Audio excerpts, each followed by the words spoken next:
धन्यवाद अध्यक्ष महोदय। इस बिल पर प्रारंभ करने से पहले मैं आपका ध्यान असम में हुए बाढ़ और वहां पर लगभग 70 व्यक्तियों की मौत की तरफ आकर्षित करता हूं और इस सदन से बड़े पीड़ा मन से, बड़े दुखी मन से केंद्र सरकार से असम के लोगों के लिए एक विशेष पैकेज की मैं गुजारिश करता हूं। सर, मैं शुरुआत करता हूं इस बिल से। और अभी हमने आदरणीय मंत्री जी के वक्तव्य सुना और उनके बात और इस संशोधन वाले बिल का विवरण पढ़ के साफ साफ पता चल जाता है कि ये सरकार शिक्षा विभाग को लेकर गंभीर नहीं है, सुधार नहीं लाना चाहती। ये सिर्फ एक दिखावा का बिल है, क्योंकि ये बिल एक संशोधन बिल है। आज से 2 साल पहले ये बिल लाया गया था, public examinations prevention of unfair act 2024। उस समय में भी एक यूजीसी ये नीट के 2024 के परीक्षा को लेकर पूरे देश भर में लोगों के मन में व्यापक चिंता थी।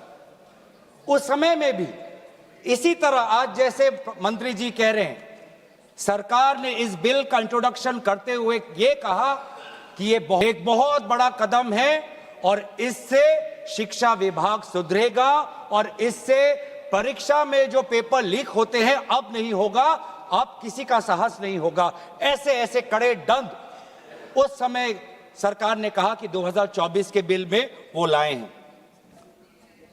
तो जो 2024 के नीट यूजी पेपर लीक पे जो तहकीकात हुई, जो इन्वेस्टिगेशन हुआ, मैं पढ़ना चाहता हूं उसकी स्थिति आज क्या है, ताकि पता तो चले कि यह सरकार 2 साल पहले जो नीट परीक्षा को लेकर जो व्यापक भ्रष्टाचारी हुई उसको लेकर यह सरकार कितने गंभीर है। बहुत दुख के साथ मैं कहना चाहता हूं कि एक अखबार में आर्टिकल आया 2026 में कि जो 45 व्यक्ति थे जो चार्जशीट हुए थे नीट यूजी 2024 पेपर लीक के मामले में, 45 में से 44 को बेल मिल चुका है। ये है इनकी गंभीरता, ये है इनके छात्रों के प्रति इनकी संवेदना। जो मूल व्यक्ति है जिसको मास्टरमाइंड कहा जाता है, संजीव मुखिया, 11 महीने तक वो फरार था। 11 महीने तक सरकार उसको पकड़ नहीं पाई। अप्रैल 2025 में वो फाइनली उसका गिरफ्तार हुआ और फिर उस मामले में उसको बेल मिल गया। मई 6, 2025 एक दूसरे व्यक्ति रंजीत कुमार बरुआ जो करियर एकेडमी एजुकेशन ट्रस्ट के चेयरमैन है, वो बेल। एक अमित कुमार सिंह जो पेपर सॉल्वर के गैंग में था, उसको मई 7, 2025 को उसको बेल। एक पंकज कुमार जो कैंडिडेट्स को वो सारे कागज लीक करता था मोबाइल फोन के द्वारा, मई 15, 2025 उसको बेल। राकेश, जिसका ये आरोप था कि उसने प्रश्न कागज को उसकी चोरी की, उसको बेल। तो ऐसे एक लंबा ब्यौरा है, चाहे वो अमित प्रसाद महाराणा का हो या धीरेन्द्र कुमार पांडा का हो। तो ये कानून उस समय भी विफल था और ये कानून जिस मंशा से आज ला रही है आज भी ये विफल होगा। ये कानून आपकी विफलता का स्मारक है, क्योंकि ऐसे कानून 2024 के में लाने के पश्चात भी 2026 में तो लीक हुआ ना सर। अगर कानून इतना ही सशक्त था तो आज 2 साल बाद ही इतना बड़ा व्यापक लीक कैसे हुआ। और अफसोस की बात है सर, उस समय में भी शिक्षा मंत्री धर्मेंद्र प्रधान थे और जब 2024 का जब पेपर लीक का मामला जब पूरे देश भर में आया तो आपको पता है धर्मेंद्र प्रधान जी ने उस समय क्या कहा? उन्होंने कहा, कहां हुआ पेपर लीक? नहीं हुआ पेपर लीक। और आज भी पहले 2.5 महीने तक तो उनका रवैया यही था कि कहीं कोई धांधली नहीं हुई, सरकार ने बहुत अच्छा काम किया है। 21 बच्चों की जान गई, आत्महत्या उन्होंने की। आपको शर्म नहीं आती इस सरकार को कि जिस मंत्री के तहत में 21 बच्चों ने अपनी जान गंवा दी, आत्महत्या की, जब उसने अपने मंत्री पद से इस्तीफा दिया, कल जब वो सदन में आए आपने उनको ऐसा माला पहनाया ताकि जैसे वो पाकिस्तान से जंग लड़के आए हैं, ऐसा माला पहनाया, ऐसा उनका वजूद उनको बड़ा किया मानो कि वो पाकिस्तान से जाकर सीमा पे जाकर जंग लड़के आए हैं। ये है उनकी सच्चाई। दुख लगता है सर। आज ये बात प्रधानमंत्री आते हैं इंस्टाग्राम के रील पर, वो अलग बात है कि जो पहली कैबिनेट बैठक हुई उस कैबिनेट बैठक में शिक्षा को कैसे सुधारा जाए, पेपर माफिया को कैसे खत्म किया जाए, पेपर सेटर के माफिया को कैसे खत्म किया जाए, पेपर सॉल्वर के माफिया को कैसे खत्म किया जाए, टेस्टिंग सेंटर के माफिया को कैसे खत्म किया जाए, प्रिंटिंग प्रेस के माफिया को कैसे खत्म किया जाए, कोचिंग सेंटर के माफिया को कैसे खत्म किया जाए, सिलेबस कैसे स्कूल के सिलेबस के साथ मिले, आउट ऑफ सिलेबस परीक्षा के पेपर ना आए, सीबीएसई के ओएमआर में धांधली न हो, इन सब चीजों पर व्यापक चर्चा करने के बजाय प्रधानमंत्री मोदी जी कहते हैं इंस्टाग्राम पर और ध्यान दो, इंस्टाग्राम पर और ध्यान दो। और प्रधानमंत्री जब आते हैं हाई पावर कमेटी की बात करते हैं, तो 2 साल पहले जो के राधाकृष्ण की जो हाई कमेटी थी उसका क्या हुआ? 2 साल हाई कमेटी आपने गठन की, प्रधानमंत्री केंद्र सरकार के निरीक्षण में एक हाई कमेटी बनी, के राधाकृष्ण फॉर्मर इसरो के चेयरमैन। अगर वास्तविक में उन्होंने इतना बढ़िया काम किया तो 2 साल पश्चात ही आज क्यों दोबारा ऐसा पेपर लीक हुआ? सरकार ये दिखाना चाहती है कि ये बहुत गंभीर है। पिछले कुछ दिनों में पता चला कि एनटीए के लगभग 47 लोगों को बदला गया। सर, मैं इस सरकार से मैं ब्यौरा चाहूंगा कि वे जो 47 लोग हैं जिनको आपने ट्रांसफर किया या सस्पेंड किया, कौन है वो? क्योंकि एनटीए की जो एक्चुअल सैंक्शन कैपेसिटी है, एनटीए की जो सैंक्शन कैपेसिटी है वो 34 की है, 34 की सैंक्शन कैपेसिटी है। ये 47 कौन है? कौन है ये 47? 34 में से तो शायद 10-11 वैकेंसियां हैं, 24 ही है जहां पर लोग बैठे हुए हैं। तो ये जो 47 जो सैंक्शन, ये कौन है? जो आउटसोर्स करके अपने लोगों को लाया एनटीए में, वो लोग हैं क्या? उसका ब्यौरा मिलना चाहिए। हम जानना चाहते हैं, आपने एनटीए के डीजी को बदला और एनटीए के चेयरमैन को रखा, ऐसा क्यों? ऐसा क्यों? आपको एनटीए के डीजी पर विश्वास नहीं, आपने मान लिया कि शिक्षा मंत्री धर्मेंद्र प्रधान जी का इस्तीफा होना चाहिए, आपने ये भी मान लिया, तो आपको एनटीए के चेयरमैन पर इतना विश्वास क्यों? ये हम जानना चाहते हैं। सुनाई दे रहा होगा सर, एक विशेष संगठन के साथ जुड़े हुए हैं, उसका ब्यौरा देख लीजिए, एनटीए के चेयरमैन का ब्यौरा देख लीजिए। इससे पहले वो मध्य प्रदेश के पब्लिक सर्विस चेयरमैन के वो कमीशन के चेयरमैन थे, और उस समय में भी धांधली हुई,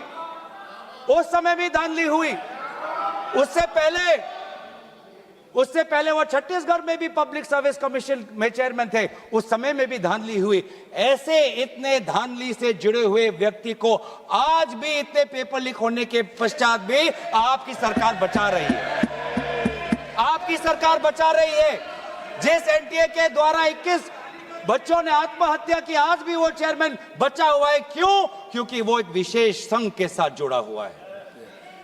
और यही दर्शाता है कि आप शिक्षा विभाग में आप सुधार नहीं चाहते, क्योंकि आरएसएस के लिए शिक्षा विभाग बहुत ही महत्वपूर्ण विभाग है। मैंने कोई असंसदीय बात नहीं की। आरएसएस के लिए शिक्षा विभाग बहुत महत्वपूर्ण विभाग है, और इसीलिए हम देखते हैं चाहे यूनिवर्सिटीज के वाइस चांसलर्स के अपॉइंटमेंट में हो, कॉलेज के प्रिंसिपल के अपॉइंटमेंट में हो, जब फैकल्टी की बदली होती है उसमें हो, चाहे आउटसोर्सिंग में हो, हर चीज में हम देखते हैं कि जो यूनिवर्सिटी जिन यूनिवर्सिटी की कल्पना पंडित नेहरू ने एक साइंटिफिक टेम्पर के द्वारा उन यूनिवर्सिटीज के एक सपना देखा था, आज उन्हीं यूनिवर्सिटीज में क्वालिटी पर ध्यान नहीं दिया जा रहा। आप शिक्षा के माध्यम से इस पीढ़ी को आने वाले चुनौतियों के लिए तैयार नहीं कर रहे। आप शिक्षा के माध्यम से इस पीढ़ी के लोगों को आने वाले समय में आपके दल के सदस्य बने, आपको वोट दे, उसके लिए आप एक माहौल बना रहे हो। यह है आपके लिए शिक्षा का उद्देश्य, यह है शिक्षा का उद्देश्य। और हमने देखा कि वो जो संस्थाएं, चाहे वो IIT हो, चाहे JNU हो, चाहे DU हो, देश भर से माता पिता अपने बच्चों को बोल रहे कि जाओ दिल्ली जाओ, अगर दिल्ली नहीं जा सकते तो बॉम्बे जाओ, बिहार में जाओ, लेकिन धरना प्रदर्शन करो। आज शिक्षा की बात है, आपको अपना भविष्य आपको बचाना है। मैं नहीं जा सकता पर मेरी आशीर्वाद तुम्हारे साथ है। एक मां ने एक आशीर्वाद के साथ अपने बेटी को भेजा, एक बाप ने अपने बेटे के पीठ पे थपथपाकर उसको जंतर मंतर पे भेजा, और DU, IIT, JNU कहती है आप मत जाओ। छात्रों को कहती है अगर आप जाओगे तो आपके करियर पर प्रभाव बन सकता है। यह है शिक्षा की संस्थाएं। ऐसे हम आने वाले चुनौतियों के लिए हम भारत का निर्माण करेंगे, अपने युवाओं को हम उनको ताकत देंगे। इसीलिए अगर एक बात इस पूरे घटनाक्रम से निकलती है वो ये है कि आज शिक्षा में ये इस बिल से, जिसमें आपने पेनल्टीज बढ़ा दिए, पनिशमेंट बढ़ा दिए, इससे हमारा शिक्षा विभाग नहीं सुधरेगा। राहुल गांधी जी बार बार कहा कि धर्मेंद्र प्रधान जी सिर्फ एक मुखौटा है आपके शिक्षा विभाग का। आपकी शिक्षा के प्रति जो आपकी जो नीति है वो सिर्फ उसका एक चिन्ह है, एक सिंबल है। उनके हटने से भी शिक्षा में सुधार आएगा। आज भी ना बच्चों को विश्वास आता है इस बात पर, ना हमें इस बात पर विश्वास है। लेकिन इसके पश्चात भी आज शिक्षा पर बातचीत हो रही है, आज शिक्षा को लेकर धरना हो रहा है, आज शिक्षा को लेकर जंतर मंतर में हजारों की तादाद पर लोग इकट्ठित हुए हैं। आज शिक्षा के विषय पर सारे दल संगठन सब ने अपने अपने प्रदेशों में, चाहे महाराष्ट्र में हो, चाहे यूपी में हो, चाहे बिहार में हो, चाहे पश्चिम बंगाल में हो, चाहे या असम में हो, सब जगह विभिन्न राजनीतिक दल संगठन और इन दल संगठन से अलग सारे युवा सड़क पे आ गए। सब ने अपने शिक्षा की मांग की। और क्यों मांग की? उनके दुख को पहले हमें समझना चाहिए, उनके पीड़ा को हमको समझना चाहिए, वो उनके अंदर जो नाराजगी है उस बात को हमें समझना चाहिए। नहीं तो किसी का इतना साहस नहीं कि सड़क पे आके गर्मी बारिश, सड़क पे सोना, पुलिस की लाठी खाना, दिन दिन भूख हड़ताल पे रहना, सबकी इतनी साहस नहीं है। ये साहस कहां से आता है? ये साहस आता है उस दर्द से, जिस दर्द में अपने भविष्य को लेकर वो विवश हैं, जिस दर्द में अपने देश के भविष्य को लेकर वो विवश है, जिस दर्द को वो आज के समाज में उसको व्यक्त भी नहीं कर सकते, सरकार से सवाल भी नहीं पूछ सकते। और बहुत ही बढ़िया एक व्यक्ति ने इस पूरे जो दर्द है, इस दर्द के बारे में बात करते हुए गोपाल दास नीरज के गीत की बात करता है। वो व्यक्ति जिस व्यक्ति से राहुल गांधी जी मिलने गए, उसने कहा, उसने हमें याद दिलाया कि नीरज की वो पंक्तियां, स्वप्न झरे फूल से, मीत चुबे शूल से, लुट गए सिंगार सभी, भाग गए बबूल से, और हम खड़े खड़े बाहर देखते रहे, कारवां गुजर गया गुबार देखते रहे। ये बच्चों की वो दुख है। क्या करें? हमारे पास पैसे नहीं है इतने कि हम पेपर खरीद पाएं। 30-30 लाख का पेपर हमें खरीदने के पास, हमारे पिताओं के पास इतने सामर्थ्य नहीं है। वो दुख है, वो नाराज है, और इसीलिए जब वो दुख से वो लड़ नहीं पाते तो आत्महत्या पर आ पड़ते।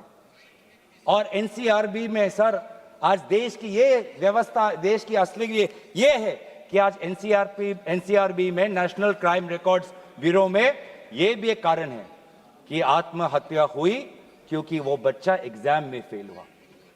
ऐसा भी एक कारण आ गया है। बच्चों की आत्महत्या, छात्रों की आत्महत्या लगभग 1 लाख से ऊपर बढ़ चुकी है। 1 लाख से ऊपर, जिसमें से 2000 ने तो साफ साफ कहा है, 2400 ने साफ साफ कहा है कि मैं फेल हो गया, और इसीलिए मैं सुसाइड ले रहा हूं। बहुत लोग बच्चों ने फैमिली पारिवारिक कारण से, फैमिली रीजन से वो आत्महत्या उन्होंने की, लेकिन इसके पश्चात भी वे युवा आए, वो चाहे गुजरात से हो, वो चाहे महाराष्ट्र से हो, चाहे विदेश से हो, चाहे दक्षिण भारत से हो, महाराष्ट्र से, वो सब आए। और जब वो आए और दिल्ली की गर्मी, दिल्ली के बारिश से जब वो जो उन्होंने उसमें जो दर्द है, उसमें जो संघर्ष है, उस संघर्ष को याद करते, उस संघर्ष को झेलने में उन्होंने याद किया सावित्री बाई फुले को। वे लड़कियां जो आई थी, ऐसे बहुत लड़कियां थी जिन्होंने रील पे कहा कि मैं अपने माता पिता को बिना बोले में जा रही हूं क्योंकि मुझे लड़ना है। ऐसे भी लड़कियां थी जिन्होंने कहा कि मैं छात्र नहीं हूं, मैं काम करती हूं, लेकिन मैंने भी कुछ साल पहले नीट का परीक्षा दिया था, मैं पहले अटेम्प्ट में मेरा पेपर लीक हो गया, कितना मानसिक मेरे पे दबाव बना मैं खुद समझ सकती हूं। आज अगले पीढ़ी के साथ, जिस समय मैं खड़ी नहीं हो पाई, मैं बाहर नहीं आ पाई, लेकिन आज अगले पीढ़ी के साथ मैं खड़ा होना चाहती हूं, मैं जाऊंगी आज। ये सब वहां पे आए क्यों? क्योंकि उन्होंने इतिहास को याद किया कि जिस प्रकार से सावित्री बाई फुले हो या फातिमा शेख हो, जिस प्रकार से समाज ने उन पर उत्पीड़न किया, लेकिन वो कभी भी अपने बाग से हटे नहीं। युवा लोग आए, एक लड़का था हरे शर्ट में, वो पुलिस को बोलना कि आ मार, मुझे मारो, मारो सर मारो। उसमें वो भगत सिंह का जज्बा हमें दिखाई दिया। हमेशा उसने हाथ नहीं उठाया, उसने खाली बोला कि मारो, क्योंकि ये थी लोगों की और युवाओं की ताकत कि अब वो डर उनसे चला गया, डर खत्म हो गया, डर गायब हो गया। लाठी है, दर्द होगा, रात को सोने में मुश्किल होगी, लेकिन सब लोग कह रहे थे कि कुछ नहीं होता, अगर शिक्षा के लिए, अपने भविष्य के लिए अगर मुझे 2-3 लाठी भी खानी पड़ेगी तो मैं लाठी खाने जाऊंगा। ऐसे भी लोग थे जो 20 जुलाई की रात को आए। वो 20 जुलाई के सुबह नहीं थे, 7 बजे नहीं थे, 4 बजे दोपहर को नहीं थे, वो रात को 10 बजे आए। क्यों? क्यों? उनको दुख हुआ। उन्होंने रील में देखा कि किस प्रकार से पुलिस वालों ने बच्चों पर हाथ उठाया और उन्होंने बोला कि चलो मैं भी एक लाठी खाने जाऊंगा। ये है हमारा युवा शक्ति। मैं इस सदन से भारत के युवा समाज को मैं नमन करता हूं, आभार प्रकट करता हूं, शुभकामनाएं मैं देता हूं, धन्यवाद देना चाहता हूं कि आपने हमें दोबारा याद दिलाया कि लोकतंत्र का मतलब क्या है। आपने दोबारा हमें याद दिलाया कि सवाल पूछना आप सबका, हमारा सबका मौलिक अधिकार है।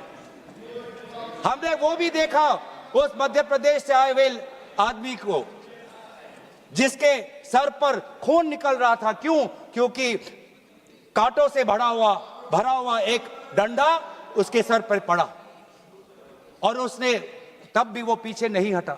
खून से लथपथ उसका चेहरा, उस समय भी पुलिस को ललकार रहा था कि देखो ये लोकतंत्र है, लोकतंत्र में जनता जनार्दन है, जनता प्रजा राजा होता है। ये है वहां की उस ताकत। बहुत लोग कहते हैं कि बहुत से गलत शब्द भी उस सभा में, जंतर मंतर में किए गए। मैं उन गलत शब्दों का जो मर्यादा से बहुत दूर है, अमर्यादित है, उन शब्दों का समर्थन नहीं करता, लेकिन उन शब्दों के बारे में भी याद करना चाहिए जो बाकी बच्चों ने हमें याद दिलाया। किसी एक बच्चे ने याद दिलाया वसीम बरेली की कविता, जिसमें लिखा है, जो उसूलों पर आंच आए तो टकराना जरूरी है, जिंदा हो तो जिंदा नजर आना जरूरी है। ये हैं बच्चे, ये है वो बच्चे और जो अलग अलग प्रदेश से आए हैं। मैं धन्यवाद देना चाहता हूं कि इन्होंने अपनी इंसानियत दिखाई। हर वो बेटी जो वहां जाती थी वो कहती थी कि ये जंतर मंतर ये ऐसा एक जगह बन गया है जहां पर मैं अपने आप को सुरक्षित महसूस करती हूं। जब पुलिस की लाठी आती है तो कोई अनजाना व्यक्ति, कोई अनजाना उसके सामने आकर अपने शरीर से उस लड़की को बचाता है। डंडा उसके लड़के के शरीर पर पड़ता है, वो लड़का कहता है कि इस उंगली से मैंने पिछली बार कमल पर वोट डाला, आज इसी उंगली को कमल के पुलिस ने तोड़ डाला। ये है उनका साहस। आज समाज, मैं पूरे छात्र के साथ पूरे समाज को भी मैं धन्यवाद करना चाहता हूं। उस गुरुद्वारों को के संचालकों को मैं धन्यवाद करना चाहता हूं जिन्होंने अपना दरवाजा खोला, लोगों को वहां पे शरण दिया। ये है हमारी देश की खूबसूरती। मैं धन्यवाद देना चाहता हूं कि देश भर से लोगों ने फोन किया कि मैं वहां जा नहीं सकता, लेकिन स्विगी के द्वारा उन बच्चों को खाना तो पहुंचा सकता हूं। मैं धन्यवाद करना चाहता हूं उन वकीलों का, वो चाहे सुप्रीम कोर्ट के बाहर हो, चाहे वो जंतर मंतर पे आए हो, सब ने बोला कि लोकतंत्र के साथ, संविधान के पक्ष में आज हम सब यहां पे खड़े हैं। लेकिन जहां पर हमने हमारी खूबसूरती देखी, जहां पे हमने इंसानियत देखा, जहां पर हमने लोकतंत्र की ताकत देखी, जहां पर हमने लोकतंत्र की ताकत देखी, वहीं पे हमने इस सरकार की क्रूरता भी देखी। हमने देखा आपने किस प्रकार से पैलेट गन का इस्तेमाल किया, हमने देखा किस प्रकार से आपने इलेक्ट्रिक बेटन का इस्तेमाल किया, हमने वो भी नजारा भी देखा कि किस प्रकार से एक पुलिस कर्मचारी ने एक लड़की के गाल पर थप्पड़ मारा। वो एसीपी का नाम भी हमें याद है, उस पुलिस कांस्टेबल का चेहरा भी याद है जिसने अपने डंडे के साथ एक लड़की के प्राइवेट पार्ट पे उसने आक्रमण किया। हमें याद है वो लड़कियां जिन्होंने उनके आंसू निकल रहे थे आंखों से और कह रहे थे कि पुलिस वाले उनको मां बहन की गाली दे रहे थे। हम भूलेंगे नहीं वो बच्चियों जिन्होंने कहा कि मेरे पीठ पे जो कपड़े थे उन कपड़ों को इस पुलिस ने फाड़ दिया। ये है असलियत, और इसीलिए बार बार हम मांग कर रहे हैं कि किसने आदेश दिया, वो आदेश कहां से आया कि पैलेट गन का इस्तेमाल हो, किसने आदेश दिया, किसने आदेश दिया कि आंसू गैस का इस्तेमाल हो, किसने आदेश दिया कि लाठी पैरों पे नहीं लाठी सर पे पड़नी चाहिए, किसने वो आदेश दिया। और इसीलिए बार बार राहुल गांधी जी ने भी चिट्ठी लिखी है, और आज भी हम देखते हैं कि अब सारी हम बातें कर रहे हैं। आज इस सदन में, इस सत्र में इस विषय पर भाग इसलिए लेना चाहते हैं क्योंकि हम सरकार से जवाब चाहते हैं, और विशेष रूप से गृह मंत्री से जवाब चाहते हैं। गृह मंत्री से हम जवाब चाहते हैं। मेरा ये कहना है सर, गृह मंत्री से हम जवाब चाहते हैं। यहाँ पर बैठे हैं सर, आज ये बिल क्यों आया है, ये बिल क्यों आया है, ये बिल क्यों आया है, ये बिल क्यों आया है समझना चाहिए। ये बिल इसलिए आया है कि गृह मंत्री के द्वारा भेजी हुई पुलिस लोगों के हौसले को कुचल नहीं पाई, इसीलिए ये बिल आया है। आपने उस धरना को खत्म नहीं कर पाया, इसलिए ये बिल आया है। हमने देखा ना सिर्फ दिल्ली में, बिहार में आपने AK-47 का इस्तेमाल किया, ये नौबत है, ये नौबत है। हमने इसीलिए मैं लोगों का धन्यवाद करना चाहूंगा और धरना प्रदर्शनकारी के साथ है जिन्होंने एक और हमें बहुत ही खूबसूरत गीत याद दिलाया, दिनकर का। अब जो सिर पर आ पड़े नहीं डरना है, जन्म में है तो 2 बार नहीं मरना है। ये जो लोगों ने आज जो संदेश दिया है लोकतंत्र में, दोबारा उन्होंने आज हमारे ऊर्जा जो दी है, इसके लिए सारे विपक्षी दल, हम भारत के युवा समाज के साथ है, छात्र समाज के साथ है, वे सारे जिन्होंने संघर्ष किया उनके साथ है। और आज भी अब चाहते हैं कि गृह मंत्री आए और सदन के अंदर बोले कि क्यों आपने पुलिस के द्वारा बच्चों पर ये दुर्व्यवहार किया, बच्चों के पर आपने आक्रमण किया, और बच्चों के साथ आज उनके आंसू निकलते हमने देखने पड़े। इन सभी बातों के साथ मैं अपने वाणी को विराम देता हूं। धन्यवाद।